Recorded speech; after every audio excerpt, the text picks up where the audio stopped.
How do you approach when something goes wrong and you fail at it? How do you approach it so you don't just give up and you don't become dispirited? What do you do? So first step, I crawl on the ground. I just had my head like that, Yeah, and yeah, fetal so position. stupid. I'm stupid. I'm so stupid. Yeah. I'm so stupid. When I'm done doing that, I quit.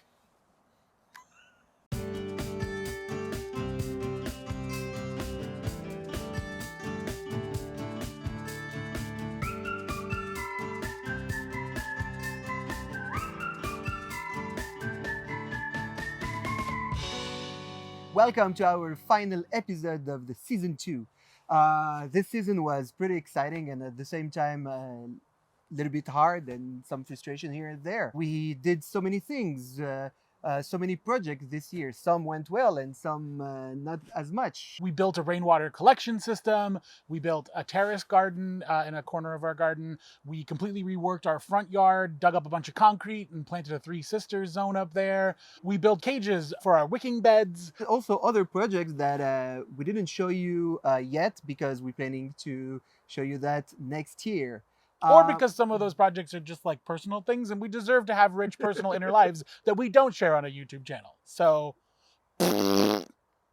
as we've shown you over the last 20 episodes, we tried to embrace a lot of our failures, and we think we've done a pretty good job of showing you the fun, glamorous side of growing your own food, and also the more depressing, difficult, complicated side of it. However, we decided we would do an entire episode dedicated just to the art of failing, because failure is an integral part of the process. Failure is how we learn. Failure is how we grow. We're going to take a look at our top 10 failures from the last 2 years and just celebrate them in the spirit of transparency. Before we do that, let's have a look at some failures that didn't make it in our top 10.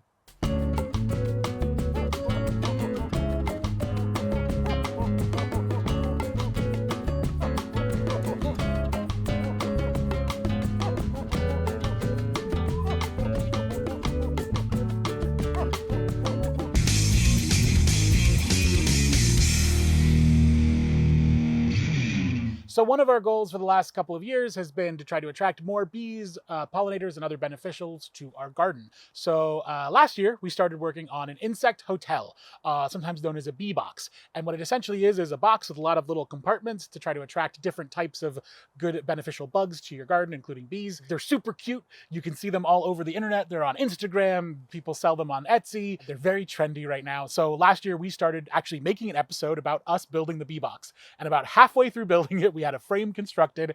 We came to the realization that we hadn't really studied our context super well before starting the project. We're going to take a pause. We're going to do some research and figure out exactly what kind of bees we want to attract here in California. So we went back to the drawing board. We got some bee books. We started reading up on it and pretty quickly realized bee boxes didn't make sense for our context. They just don't make sense here in California. We have our native bees are oftentimes ground burrowing. Yes, some of them will burrow into holes, but there's a whole cleaning issue involved. It didn't seem like it was worth it for the amount of effort it would take to not only build one, but maintain one and clean it. And our big failing there was just not looking closely at what works in our space. It's a really important part of permaculture to study your context and make sure that you're not just doing one size fits all. And also, just as a general piece of advice, there's a lot of cute shit out there on the internet that is not super functional. So just be aware. Be aware. Be aware! Ha ha! One of the big projects that was very important for me this year was to build a beneficial zone to attract as much beneficial as possible. And it didn't work very well because, as we said, we had so many projects this year. So when I worked on the beneficial zone, I didn't give it the care it needs. It was just struggling and struggling. And so I decided just to stop and start again next year. And that's a very good example that show us to not do too many things at once, because you're not gonna give the essential care every project need. So hopefully we're gonna have it in season 3. Fingers crossed. All right, one of my fun failures was I planted fennel that I thought was dill. And it's not until it started growing and we started smelling it that we were like, that's not dill. That's fennel. Beep. Beep. I'm going to have to beep that.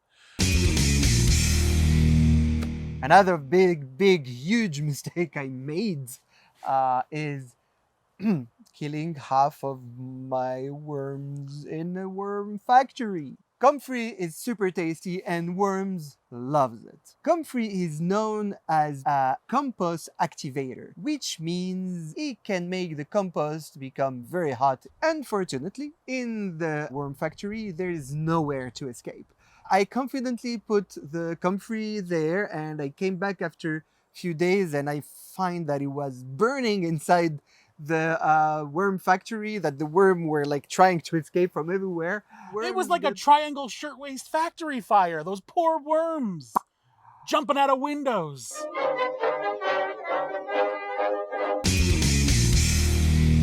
So last summer, we got our hands on a beautiful willow, a Salix caprea, to put into our biodiversity zone. We were so excited to be able to get that planted. We went to all these great lengths to source the exact right tree. We dug the hole big enough. We planted it. We filled it with the right amount of fertilizer around it. We tended it. We cared for it. And then we killed it.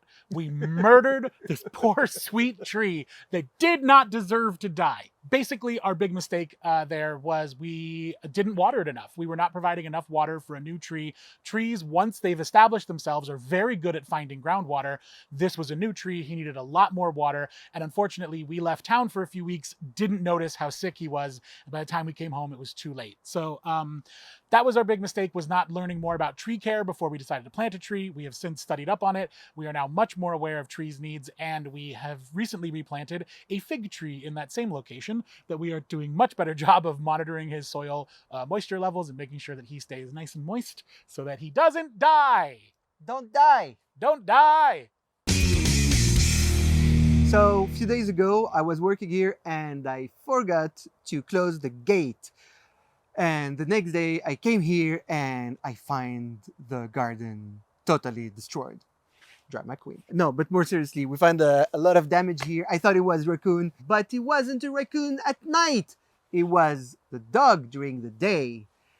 That we have a pit bull that came and it was just running around. It was so happy. There were like a lot of things to smell, everywhere to run in the space. It was so happy.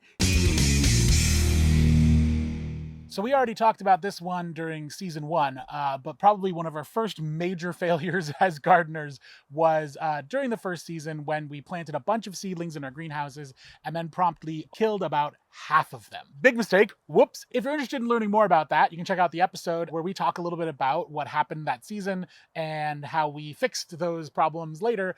Basically, what we learned is you have to take into account humidity, temperature. I want to call it HPV. What is it again? Not HPV.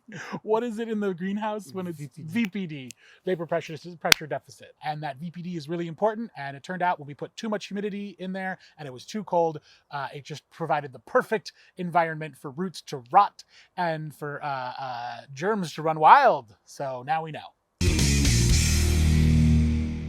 The best mulch to mulch with, in general, it's hay, not straw. Straw is basically hay, but they remove all the good stuff in it.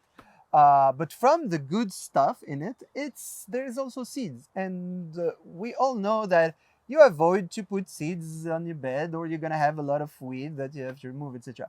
But also having a thick layer of mulch on top of my bed worked so well at not letting any weed to go through it that I was like, oh, that's fine. I can use some hay, some wheat hay. I'm gonna have just 2 or 3 weeds to remove here and there. It's not gonna be a big problem. And I was so wrong.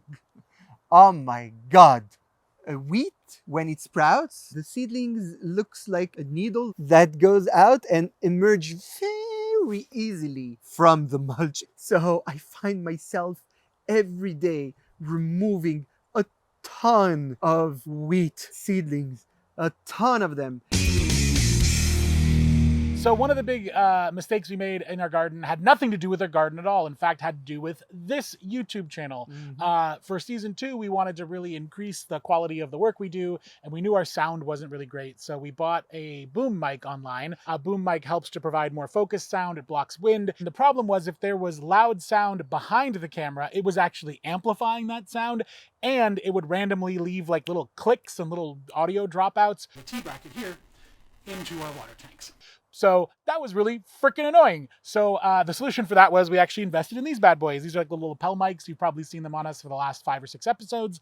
We're going to be using them a lot more moving forward. Helps us to just have clean sound, not a lot of background noise, easier for doing interviews as well. So that was a nice little discovery from a big bad failure.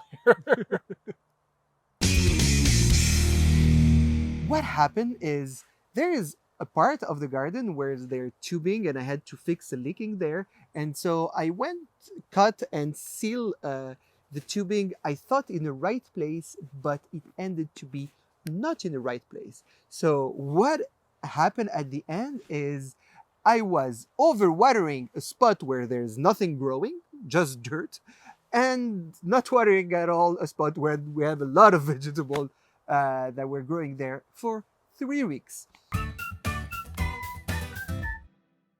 So that's it for this season. We decided this year to not grow anything in here during the winter time. Just mulching everything for the winter to bring back fertility for the next season. And meanwhile, we're gonna just relax, rest, and do some mini projects here and there to general care. But that doesn't mean we don't have some really exciting things to talk about next season. Just to give you a little bit of a teaser, some of the episodes to expect next season, we're going to talk a bit about seed harvesting. We're going to talk about the role of worms. We're going to talk about fertility. We might even have an owl by next season. Fingers crossed. And I hope, guys, that we are still inspire you to start one day your own vegetable garden. And maybe some of you did already, which is awesome. Yeah. So if you are starting your own garden, I hope you do. And I hope you fail over and over and over again. Because by doing that, I really hope you fail. I really hope that nothing works for you. I really hope the morning you start your day by doing, what am I doing in my life? What am I living? All I want to say is I hope you do fail because failure is a sign that you are trying something new. You are getting out of your comfort zone. And I think that that's a wonderful thing. And we should celebrate failure more because we should celebrate people trying new things and learning and growing and discovering. All right, that's a wrap on season 2. We'll see you in season 3. See you in season 3. Bye, everybody.